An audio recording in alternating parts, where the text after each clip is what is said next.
AJ, if you can, what led to the factors of Larry Rothschild's being dismissed by the Padres? Yeah, I mean, I think, with Larry, he's the right guy for the job. We made the decision 2 years ago. I think we were looking for, somebody that had, experience and credibility and, expertise. He brought that to the table. We've won a lot of games the last couple of years, but I think basically Jace the last few weeks came to me a couple of weeks ago, so it's something he was considering and would like to do. And ultimately, probably a little bit cliche, but a different voice. Obviously, from a pitching staff, we felt like that. That we've got some from a performance standpoint, that there's some levels that we can get to, and ultimately we just felt like, hey, try a different voice, give Ben a chance to connect. We think highly of Ben, and get our pitchers pitching like they were earlier in the season, like they've pitched at times over the last couple of years, and like we think they're capable of performing. Okay, but when you say they needed a fresh voice, it's not like Larry Rothschild has been around these guys for years and years and years, and after a while they're tuning him out. He's a first-time pitching coach for a guy like you, Darvish, a guy like Blake Snell, actually for every guy in this roster. So what about his message was not getting through to some of these pitchers? Yeah, I mean, I don't know honestly from a specific standpoint. I don't think it's pointing to any one thing, but you look up at the staff that it's pretty simple. We feel like we're capable of pitching better, and and ultimately I think Larry would be the first to admit that. So I think we're very honest when we talk about it as a group. It's not one person. There's a lot of factors that go into it, but in general, the bottom line, we've got to pitch better, and we felt like having Ben leading that staff gives us a chance to do that over the next month. You mentioned that Jace came to you a while ago, like 12 days ago. You were resistant. Why were you resistant? Was the timing to do something this late in the season when you have about a month left of games?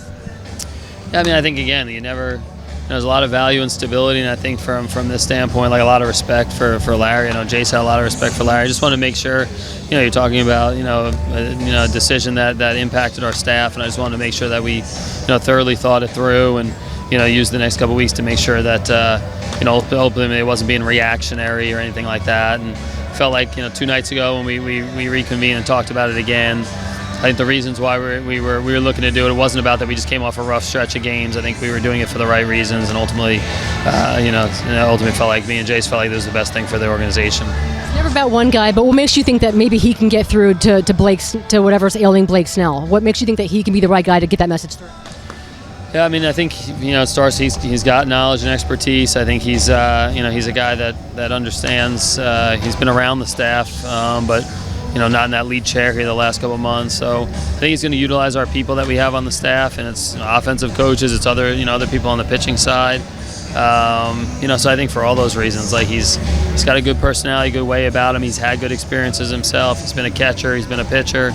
And I think he'll also use some of the other resources that we have in the big league team, and ultimately, we're banking that's going to make a difference. I know you're an avid listener of the Darren Smith Show, and the number one gripe we've gotten since the deadline was why didn't you add starting pitching? So I'm going to ask. I know what you said at the trade deadline, but why? I mean, it's putting a lot in Ryan Weathers, who hasn't done that before. Chris Paddock, who hasn't been consistent. Why didn't you guys add more pitching to fortify? Yeah, I mean, ultimately we were in conversation with a lot of guys. Just really was not any deals that made sense. I think we've shown as an organization that we're going to be, we aggressively want to win, and we're trying to do what it will take to win a championship and improve the team. But we're not going to be reckless. We're not going to be stupid. It's not about, for the next 2 months just to make a trade just for the sake of making a trade. And I think we felt like the majority of pitchers that were out there, either the prices didn't line up, and it really wasn't even that close to a lot of things that would have made sense for us. Or we felt like, there were guys that were, from where the line was in terms of making us a better team. There were guys that were just below the line, and we knew injuries were potentially going to be a part of it anyway.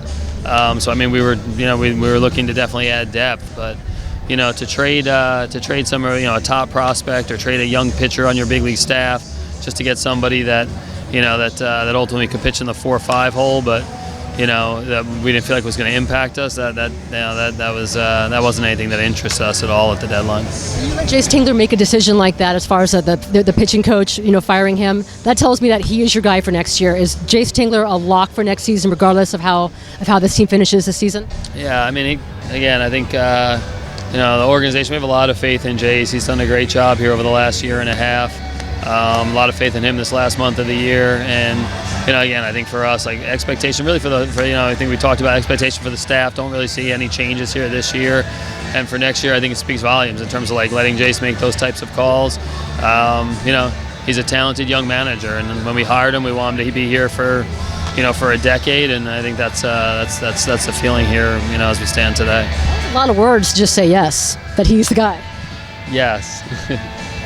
Okay, if I buy a baseball card next season, will it say Fernando Tatis shortstop or Fernando Tatis outfielder?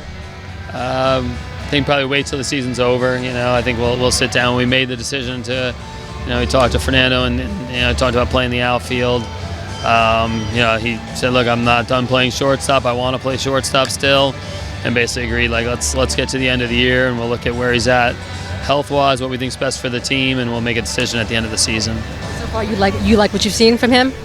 Yeah, I mean, it's only been a few games, so it's definitely in that small sample size area. But yeah, he's an athlete, and he works at it, and he's a guy that both in right and center field. I think every night we learn a little bit more, but so far he's passed the test that we've seen.